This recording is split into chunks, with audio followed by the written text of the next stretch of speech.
കണ്ടല്ലൂർ പൗരസമിതി ഗ്രന്ഥശാല ബാലവേദി സംഗമവും ലഹരിവിരുദ്ധ ക്ലാസും സംഘടിപ്പിച്ചു. നേതൃസമിതി കൺവീനർ എം രാജഗോപാൽ പരിപാടി ഉദ്ഘാടനം ചെയ്തു.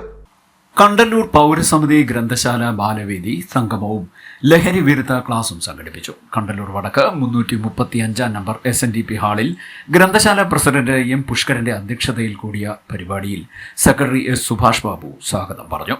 നേതൃസമിതി കൺവീനർ എം രാജഗോപാൽ പരിപാടി ഉദ്ഘാടനം ചെയ്തു. ലഹരിയില്ലാത്ത പുലരിക്ക് വേണ്ടി ജീവിതമാകട്ടെ ഏറ്റവും വലിയ ലഹരി എന്ന സന്ദേശമുയർത്തി പ്രമുഖ മോട്ടിവേഷണൽ സ്പീക്കറും കരിയിലക്കുളങ്ങര പോലീസ് സബ് ഇൻസ്പെക്ടറുമായ നിസാർ പൊന്നാരേത്ത് ബോധവൽക്കരണ ക്ലാസ് നയിച്ചു. നമ്മുടെ കുടുംബത്തിലുണ്ടാകുന്ന പ്രശ്നങ്ങളെ പരിഹരിക്കുവാൻ, നമ്മുടെ കുടുംബത്തിലെ കുട്ടികൾ വഴിതെറ്റിപ്പോകുന്നത് ഒഴിവാക്കുന്നതിന് ആരാണ് നേതൃത്വം കൊടുക്കേണ്ടത്?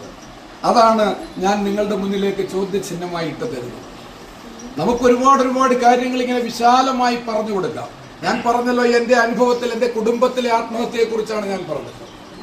അത് ലഹരി മരുന്നിന്റെ 3ാമത്തെ സ്റ്റേജിലേക്ക് പോകുമ്പോൾ സകലമാന കുട്ടികളിലും കുടുംബങ്ങളിലും അത് ഉപയോഗിക്കുന്ന മുഴുവൻ ആളുകളിലും സംഭവിക്കാവുന്ന ഒരു പ്രവണതയാണ് ഞാൻ പറഞ്ഞ എൻ്റെ കുടുംബത്തിൽ സംഭവിച്ചത്. ആദ്യം ലഹരി വസ്തുക്കൾ ഉപയോഗിക്കാൻ തുടങ്ങുമ്പോൾ ഒരു താല്പര്യത്തിന് വേണ്ടി തുടങ്ങുന്നു. താല്പര്യം എന്ന് പറഞ്ഞാൽ സാധാരണ ലഹരി വസ്തുക്കളും ഇപ്പോൾ നമ്മുടെ നാട്ടിൽ പ്രചാരത്തിലുള്ള സിന്തറ്റിക് രാസവസ്തുക്കൾ, ലഹരി വസ്തുക്കളുണ്ട്. അതെങ്ങനെയാണ് നമ്മുടെ ശരീരത്തെ ബാധിക്കുന്നത് എന്ന് നമ്മൾ നമ്മുടെ കുട്ടികളോട് പറഞ്ഞു കൊടുക്കണം. നമ്മുടെ കുട്ടികളോട് പറഞ്ഞു കൊടുക്കാതെ നമ്മൾ ഈ പ്രവർത്തനങ്ങൾക്ക് ഏർപ്പെട്ടിട്ട് യാതൊരു കഥയുമില്ല. ചർച്ചകൾക്ക് ഹരികുമാർ കൊട്ടാരം, വി അനിൽ ബോസ്, ഗോപി കൃഷ്ണൻ, ഫൻസരി ദാസ്, ഷീജ പ്രസന്നൻ, ഉഷ ശശിധരൻ, ജയലക്ഷ്മി, റീന ഉദയൻ, വിപിൻ എന്നിവർ നേതൃത്വം നൽകി. ലൈബ്രറിയൻ രഞ്ജിനി നന്ദി പറഞ്ഞു. തുടർന്ന് ബാലവേദി കുട്ടികളുടെ വിവിധ കലാപരിപാടികളും നടന്നു.